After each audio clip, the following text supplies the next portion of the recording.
ibang balita, isang ginang sa Cebu ang maswerteng nag-viral. Matapos itong i-post sa social media ang larawan ng ex nito na matagal na niyang kotga mula ng high school pa sila. Sa ngayon kasi sabi nakatulog na si Kenneth. Napagod ata. Okay lang naman siguro kung binilang ko siya ng regalo, no? Oo naman. Andeng, salamat ha. Para saan? Kasi napalaki mo siya ng maayos kahit wala ako. Pero hindi naman nakakagulat kasi strong ka naman talaga kahit nung wala pa siya.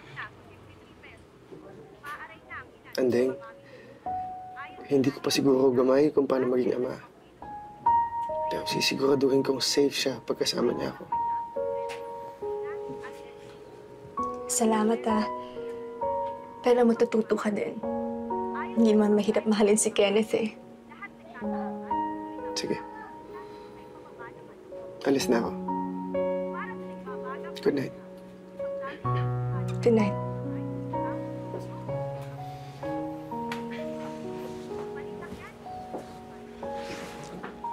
Pati ang presyo ng sibuyas sa city ay lubang tumataas rin.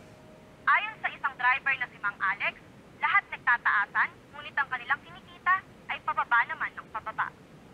Para sa nagbabagang balita, isang dating konsehalang natagpo ang patay matapos mabagok ang ulo sa loob ng sarili nitong bahay. Ang balitang yan, tinutukan ni Gina Eliazar.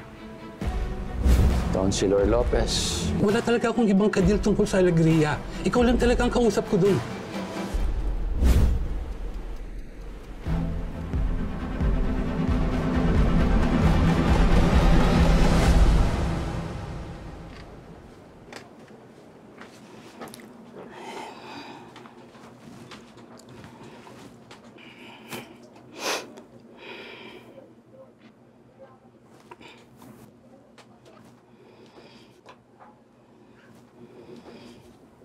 Ma, nainom mo na ba yung maintenance mo?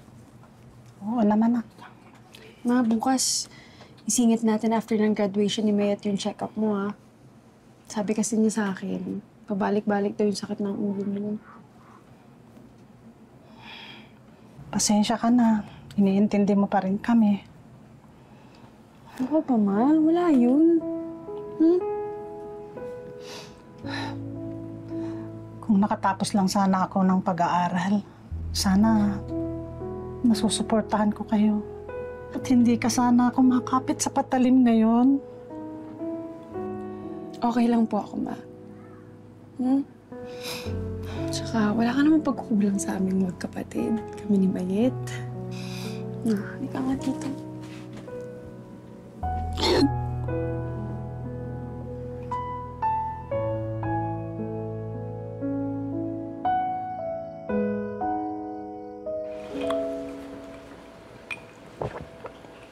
Pinatagal mo pa kasi yung pagpapanggap eh. Ngayon tuloy. Nawala. Masaya kasi noong una, bro eh. Parang ako ulit yung dating Kelvin. May pera, komportable sa buhay, hanggang sa nahulog ka. Malay ko bang mapupunta ako sa babaeng malaki din yung pangangailangan. Alam mo, Tol, kasalanan mo din kasi. Alam ko naman, Tol. Alam ko. Gusto mo ba siya? Mahal ko siya. Mahal na mahal. Ipaglalaban mo ba? Palagi, bro. Yun man pala eh. Eh di pakita mo sa kanya yun. Alam mo, Tol, may natutunan ako ngayon eh. Na hindi na natin mababago yung nakaraan. Na hindi na natin mabubura yung mga masasamang nagawa natin sa mga taong mahalaga sa atin. Kung nasaktan man natin sila dahil sa panloloko, tanggapin natin. Pero bumawi tayo. At ipakita nating nagbago na tayo.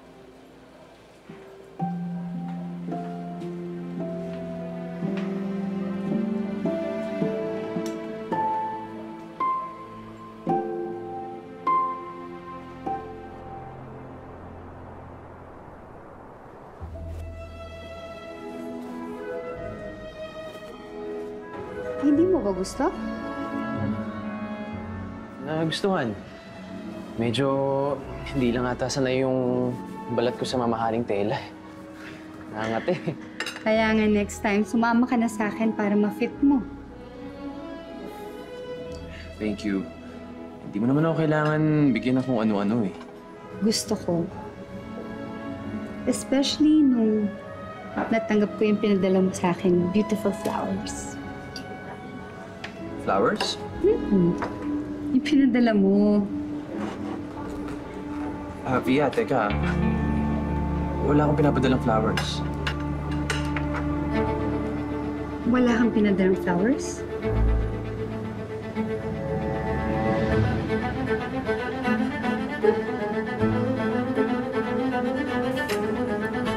May problema ba? Wala. Wala naman. Sige, kumain ka na.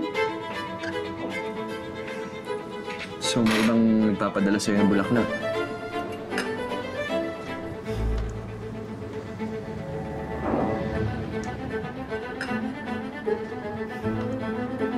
May iba pa ata ako kaagaw.